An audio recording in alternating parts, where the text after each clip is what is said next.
बात 2015 की है। अमेरिका के होमलैंड सिक्योरिटी डिपार्टमेंट के सेक्रेटरी जे जॉनसन हर शाम की तरह अपने घर में बैठकर टीवी देख रहे थे। तभी अचानक से टीवी में कुछ खराबी आई और टीवी बंद हो गया। जॉनसन सोफे से उठकर टीवी को चेक करने पास ही गए थे कि टीवी अपने आप चालू हो गया और उस पर बड़े बड़े शब्दों में आई ओन यू लिखा हुआ फ्लैश होने लगा। ये सब देख जॉनसन कुछ समझ पाते कि तभी पास ही बैठी उनकी पत्नी के आईपैड पर hi Spooky, am I scaring you voice messages आने लगे। बात यही नहीं रुकी, उनके घर के हर एक फोन पर एक के बाद एक कई अननोन कॉल्स आना शुरू हो गए। एकदम से हुए इस वाकये ने जॉनसन को चिंता में डाल दिया। उन्होंने जब अननोन कॉलर का कॉल उठाया तो कॉलर ने अपना नाम क्रैका बताते हुए कहा कि उनके घर का हर फोन, आईपैड, टीवी और कंप्यूटर सिस्टम उसने हैक कर लिया है। खुद को क्रैका बताने वाले इस कॉलर ने जॉनसन को अपना पहला टारगेट बनाया था। इसके बाद उसने एक के बाद एक कई अमेरिकन हाई रैंकिंग ऑफिसर्स को टारगेट करना शुरू कर दिया। पहले director of national intelligence James Clapper, फिर एफबीआई डेप्यूटी डायरेक्टर मार्क गिलियानो और यहाँ तक कि उसने दुनिया की सबसे पावरफुल इंटेलिजेंस एजेंसी CIA के डायरेक्टर जॉन ब्रेनन को भी नहीं छोड़ा। हैकर ने न केवल CIA डायरेक्टर जॉन ब्रेनन के पर्सनल डेटा को हैक किया, बल्कि CIA के पूरे सिस्टम को हैक करके कई कॉन्फिडेंशियल एंड सेंसिटिव इंफॉर्मेशन को भी इंटरनेट पर लीक कर दिया। यहाँ तक कि अफगानिस्तान और ईरान में CIA के कई क्लासिफाइड इंटेलिजेंस ऑपरेशंस की जानकारी को भी हैकर ने चुरा लिया। जाहिर सी बात थी कि ये सभी इंफॉर्मेशन लीक होने पर अमेरिकन गवर्नमेंट के लिए एक बड़ी मुसीबत खड़ी हो सकती थी। इस हैकिंग को लेकर जब इन्वेस्टिगेशन शुरू हुई तो बहुत ही हैरान करने वाला खुलासा हुआ। पता चला कि अमेरिका जैसी सुपर पावर के होश उड़ाने वाला कोई और नहीं बल्कि मात्र 15 साल का लड़का था, जो अमेरिका से मीलों दूर इंग्लैंड के लेस्टेशर शहर में बैठकर अपने छोटे से कमरे से इस पूरी हैकिंग को अंजाम दे रहा था। इस खबर के बाहर आते ही अमेरिका को पूरी दुनिया के सामने शर्मिंदा होना पड़ा कि कैसे एक स्कूल में पढ़ने वाले लड़के ने अमेरिका की टॉप एजेंसीज की सिक्योरिटी को एक्सपोज करके रख दिया। लेकिन सोचने वाली बात यह है कि आखिर एक 15 साल के लड़के ने CIA जैसी ताकतवर इंटेलिजेंस एजेंसी को कैसे हैक कर लिया और आखिर ऐसा करने के पीछे उसका क्या मकसद था। हैकिंग की दुनिया में क्रैका नाम से पॉपुलर ये लड़का काफी लंबे वक्त से CIA को टारगेट करना चाहता था, पर इसके मकसद को कामयाबी 2015 में मिली। CIA को टारगेट करने के इसके अपने पर्सनल रीजंस थे। क्रैका पैलेस्टाइन समेत मिडिल ईस्ट में हो रही जंग के लिए अमेरिका को जिम्मेदार मानता था। उसे अमेरिका से चिढ़ होने लगी थी, इसलिए वो अपने तरीके से अमेरिकन गवर्नमेंट से बदला लेना चाहता था। लेकिन इतना बड़ा काम अकेले कर पाना मुश्किल था, इसलिए उसे इस काम के लिए अपने ही जैसे किसी मास्टरमाइंड की जरूरत थी। इसलिए क्रैका ने क्रैकास विद एटीट्यूड नाम की एक हैकिंग कम्युनिटी बनाई, जिसमें वो अपने जैसे कई और हैकर्स को जोड़ लेता है। क्रैका की इस हैकिंग कम्युनिटी में एक डिफॉल्ट नाम का हैकर भी शामिल होता है, जो क्रैका से न सिर्फ उम्र में बड़ा होता है बल्कि हैकिंग के एक्सपीरियंस में भी उससे काफी आगे था।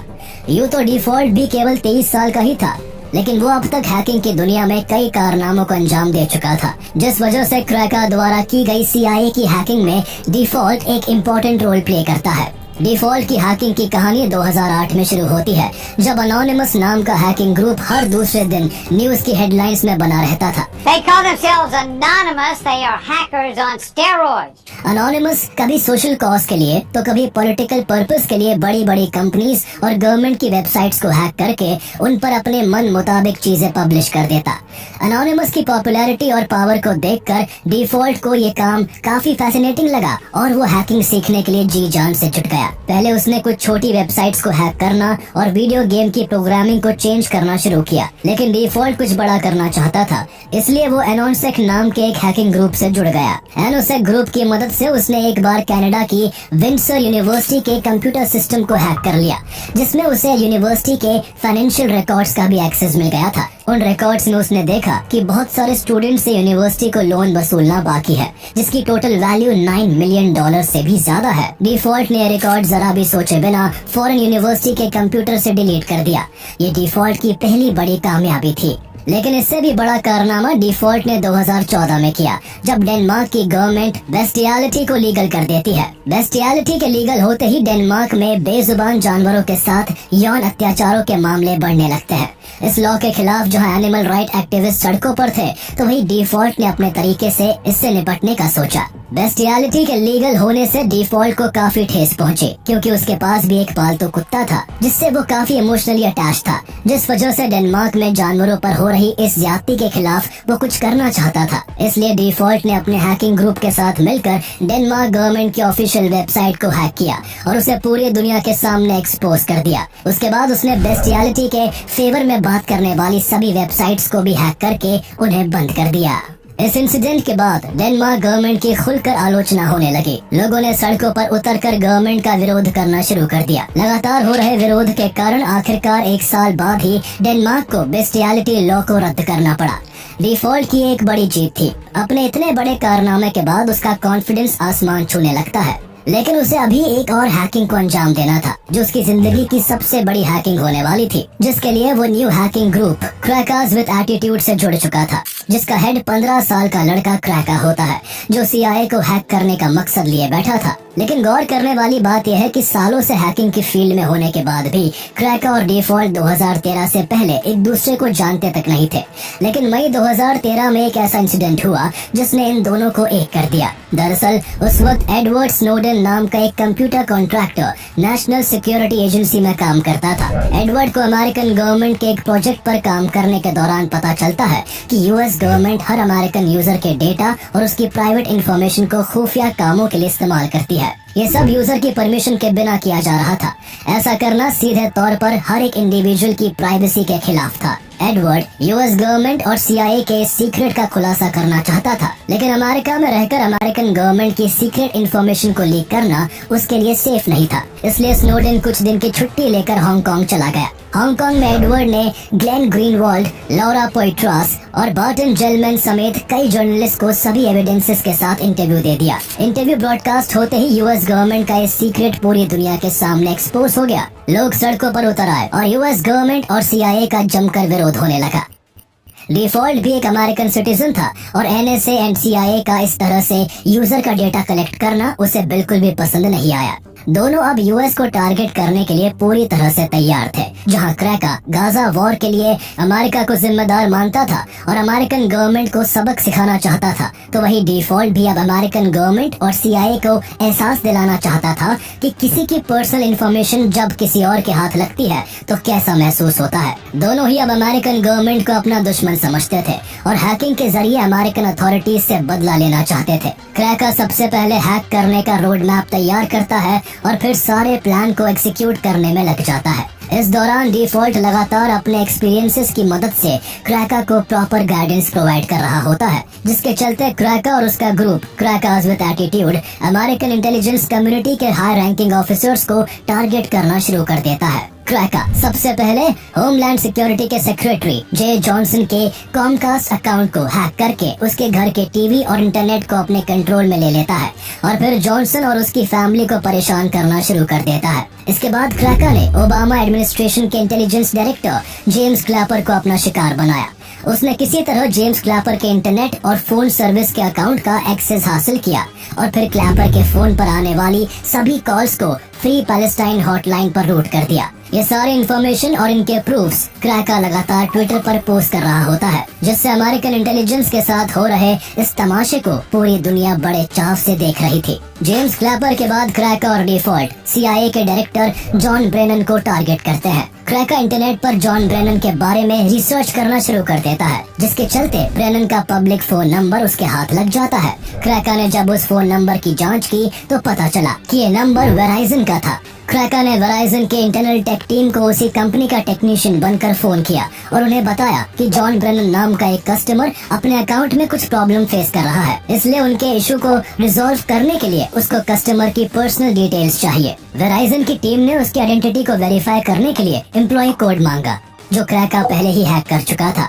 वेरिफिकेशन के बाद जॉन ब्रेनन की पर्सनल डिटेल्स जैसे account number, private phone number, address और बैंक कार्ड के लास्ट 4 डिजिट्स वेराइजन ने ये सब कुछ क्रैका के साथ शेयर कर दिया। इन सभी डिटेल्स के हाथ लगते ही क्रैका ने जॉन ब्रेनन की पर्सनल ईमेल आईडी को हैक करना शुरू कर दिया। उसने देखा कि ब्रेनन AOL के ईमेल का इस्तेमाल करता है। उसने फौरन AOL की सपोर्ट टीम को जॉन ब्रेनन बनकर कॉल किया और बताया कि वो अपने ईमेल का पासवर्ड भूल गया है और उसको रीसेट करना चाहता है। AOL की टीम ने वेरिफिकेशन के लिए उससे बैंक कार्ड के लास्ट 4 डिजिट्स पूछे, जो क्रैका वेराइजन कंपनी को बेवकूफ बनाकर पहले ही हासिल कर चुका था। लास्ट 4 डिजिट्स बताकर वो जॉन ब्रेनन के पर्सनल ईमेल का भी एक्सेस हासिल कर लेता है। क्रैका ब्रेनन के ईमेल्स को खंगालना शुरू करता है और साथ ही वो डिफॉल्ट को ब्रेनन का प्राइवेट फोन नंबर शेयर कर देता है। नंबर मिलते ही डिफॉल्ट ने जॉन ब्रेनन को कॉल पर कॉल करना स्टार्ट कर दिया। कभी वो ब्रेनन से बदतमीजी से बात करता तो कभी उसको गालियां देता। वो कभी $2 ट्रिलियन की डिमांड करता है तो कभी गुस्से में पैलेस्टाइन को आजाद करने और वहाँ हमलों को रोकने के लिए धमकाता। ये ब्रेनन की जिंदगी का पहला इंसिडेंट था जब उनके साथ ऐसा कुछ हो रहा था। वो क्लूलेस थे। अमेरिका के सबसे पावरफुल इंसानों में से एक जॉन ब्रेनन को फोन करना तो दूर की बात, उनका पर्सनल नंबर जानना भी एक बहुत बड़ी बात थी। लेकिन यहाँ न केवल फोन नंबर बल्कि CIA के डायरेक्टर का पर्सनल ईमेल का कंट्रोल भी एक 15 साल के लड़के के हाथ में था, जो ब्रेनन के एक एक ईमेल को खोलकर देख रहा था। हर एक ईमेल के साथ क्रैका का एक्साइटमेंट बढ़ता जा रहा था। दरअसल जॉन ब्रेनन के ईमेल में न सिर्फ उनका पर्सनल डेटा था बल्कि उनमें CIA और FBI समेत अमेरिकन गवर्नमेंट के काफी सेंसिटिव और कॉन्फिडेंशियल डॉक्यूमेंट्स भी मौजूद थे। ईमेल के अंदर सभी सीनियर ऑफिसर्स का पर्सनल डेटा, उनके सोशल सिक्योरिटी नंबर्स और गवर्नमेंट से मिलने वाले सभी सीक्रेट इंस्ट्रक्शंस की फाइल्स भी अवेलेबल थी। क्रैका अब इन डॉक्यूमेंट्स के साथ वो करने वाला था जिससे US गवर्नमेंट की रातों की नींद उड़ने वाली थी। उसने बिना देर किए जॉन ब्रेनन के ईमेल का सारा सीक्रेट डेटा विकीलीक्स पर अपलोड कर दिया। इन सीक्रेट डॉक्यूमेंट्स में जॉन ब्रेनन के SF-86 सेंसिटिव फॉर्म के साथ साथ अफगानिस्तान और इराक वॉर में CIA के इन्वॉल्वमेंट से रिलेटेड भी सारी जानकारी मौजूद थी। विकीलीक्स के फाउंडर जूलियन असांज ने इस मामले में काफी दिलचस्पी दिखाई और उन्होंने खुद आगे आकर अक्टूबर 2015 में ये सारा डेटा दुनिया के सामने खोल कर रख दिया। इस लीक डेटा ने CIA को कहीं भी मुंह दिखाने लायक नहीं छोड़ा। इतनी कॉन्फिडेंशियल और सीक्रेट इंफॉर्मेशन का इस तरह इंटरनेट पर वायरल होना CIA की क्रेडिबिलिटी पर एक क्वेश्चन मार्क बन गया। वर्ल्ड की टॉप इंटेलिजेंस एजेंसी माने जाने वाली CIA अपने ही डेटा को सिक्योर करने में नाकाम हो चुकी थी। इस डेटा के लीक होने पर CIA को $1.5 मिलियन के डैमेजेस भरने पड़े। उनके बहुत से सीक्रेट एजेंट्स को अंडरग्राउंड होना पड़ गया तो वही कई लोगों को रिजाइन तक करना पड़ गया। CIA और FBI का डिपार्टमेंट इस पूरी हैकिंग से हैरान और परेशान था। वो अभी तक ये नहीं पता कर पाए थे कि इस हैकिंग का मास्टरमाइंड कौन है। वही इंग्लैंड में बैठा क्रैका अभी भी अपने मिशन में लगा हुआ था। वो अगले कुछ दिनों में FBI के डेटाबेस से लेकर डिपार्टमेंट ऑफ जस्टिस की वेबसाइट तक सब कुछ हैक करता गया। उसने इस तरह डिपार्टमेंट ऑफ जस्टिस के 9,000 और FBI के 20,000 एजेंट्स की पर्सनल इंफॉर्मेशन को भी पब्लिक कर दिया। एक के बाद एक एजेंसी और ऑर्गेनाइजेशन का हैक होना और उनका सीक्रेट डेटा इस तरह लीक होना US गवर्नमेंट को भारी मुश्किल में डाल देता है। 15 साल के इस लड़के ने अमेरिकी सरकार की नाक में दम करके रख दिया था। लगातार हो रही इन हैकिंग से अमेरिका को पूरी दुनिया के आगे शर्मिंदा होना पड़ रहा था। इसलिए जल्द से जल्द हैकर्स को पकड़ने के लिए CIA ने एड़ी चोटी का जोर लगाना शुरू कर दिया। क्रैका और डिफॉल्ट भी ये बात जानते थे कि उन्होंने जो कारनामा किया है उसके बाद CIA और FBI उनका पीछा जरूर करेगी और इसलिए ये दोनों बहुत ही सावधानी से अपनी पहचान छुपाकर अपने काम को अंजाम दे रहे थे। दोनों ही हैकर्स हर 5 मिनट के बाद प्रॉक्सी चेंज करते और IP स्विच करते ताकि उनकी लोकेशन ट्रेस ना हो सके। यहाँ तक कि अपने घर के वाईफाई का इस्तेमाल भी नहीं करते थे जिससे कि उनका इंटरनेट सर्वर हैक होने पर उन्हें पकड़ा ना जा सके। उनके प्लान के मुताबिक सब कुछ सही चल रहा होता है।